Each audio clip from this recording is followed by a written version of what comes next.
Welcome to the Learning Pines YouTube. We hope this video helps. You should begin by signing into the exact Epic account your child uses, verify the email so you can recover settings. Once done, open the Epic Games launcher or the website and go straight to account settings.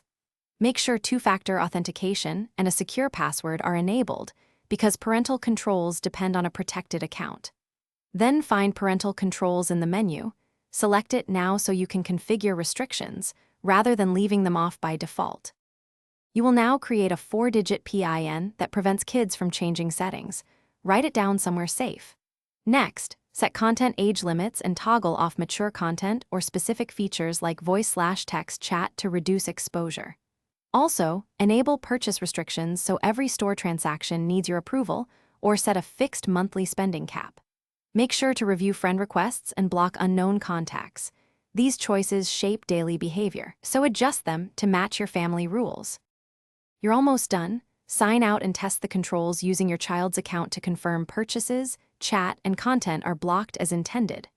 Once verified, monitor activity logs regularly and revisit age limits as your child grows.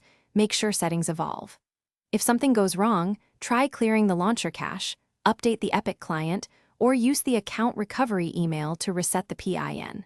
And if restrictions still fail, reinstall the app and reapply settings. Thanks for watching.